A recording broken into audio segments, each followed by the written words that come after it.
Assalamualaikum warahmatullahi wabarakatuh. Teman-teman, tahukah kamu bahaya mendengkur? Pada beberapa orang, mereka mendengkur ketika tidur, apalagi orang yang bertubuh gemuk biasanya akan mendengkur jauh lebih keras. Kenapa dengkuran bisa terjadi? Mendengkur atau biasa disebut mengorok dalam dunia kedokteran disebut sleep apnea. Hal ini terjadi karena adanya penyempitan saluran napas.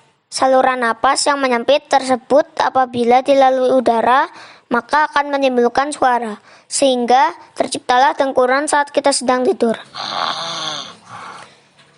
Penyebab menyempitnya saluran napas antara lain sebagai berikut. 1. Sewaktu tidur, otot-otot pernapasan mengendur. 2. Melemahnya otot tenggorokan dan otot lidah. 3.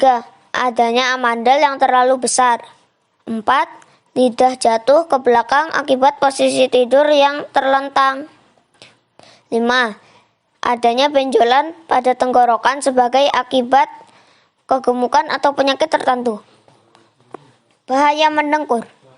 Ternyata mendengkur bisa cukup berbahaya. Pada saat mendengkur, asupan oksigen ke seluruh tubuh terganggu. Akibat menyempitnya saluran udara, apabila gangguan asupan oksigen ini berlangsung lama, tubuh kita akan kekurangan oksigen. Akibat paling buruknya adalah nyawa kita bisa terancam. Tetapi, akibat terburuk ini biasanya terjadi pada penderita OSA, obstructive sleep apnea, atau mendengkur pada tahap berat. Pada tahap ini, mendengkur sudah mencapai tahap mampu menghentikan pernafasan untuk beberapa saat. Ciri dengkuran berbahaya tersebut adalah dengkuran terdengar keras lalu tiba-tiba terputus dan dilanjutkan kembali dengan hentakan napas.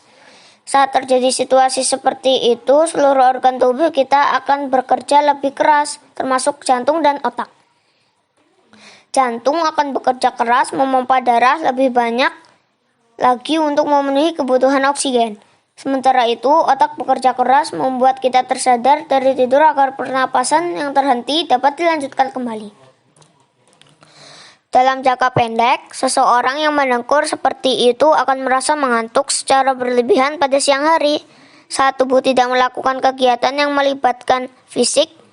Selain itu, orang tersebut juga akan menjadi mudah lupa, sulit untuk berkonsentrasi dengan baik, sakit kepala pagi hari, mudah marah, dan rasa lemah pada tubuhnya. Namun dalam jangka panjang, orang tersebut akan mudah terserang penyakit berbahaya seperti hipertensi atau tekanan darah tinggi, stroke, dan jantung. Hal ini disebabkan karena jantung dan otak mereka akan mengalami kelelahan dan mudah rusak akibat sering dipaksa bekerja keras. Mendengkur juga dapat menyebabkan hal-hal berikut. 1.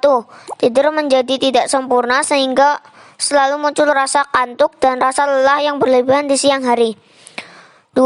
Muncul berbagai penyakit seperti mudah lupa, sakit kepala, darah tinggi, stroke, dan jantung. Cara mengatasi dengkuran. 1.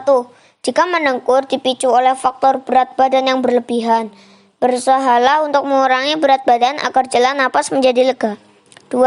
Bila mendengkur disebabkan karena adanya amandel, sebaiknya segera lakukan operasi amandel. 3. Hindari minuman beralkohol karena alkohol menyebabkan penekanan pusat napas di otak. 4. Berusahalah untuk berhenti merokok karena rokok juga dapat menyebabkan mendengkur. 5. Hindari obat tidur, obat flu, obat penghilang rasa cemas, dan sejenisnya, karena obat-obat tersebut juga dapat menimbulkan gangguan napas saat tidur. 6. Jika kita memiliki alergi terhadap sesuatu, hindarilah faktor pemicunya, karena ternyata alergi juga dapat memicu timbulnya dengkuran. 7. Usahakan untuk tidak tidur terlentang, karena pada saat tidur terlentang, jalur pernapasan terhalang oleh otot di sekitar lidah yang jatuh ke belakang. Sampai sini ya teman-teman. Wassalamualaikum warahmatullahi wabarakatuh.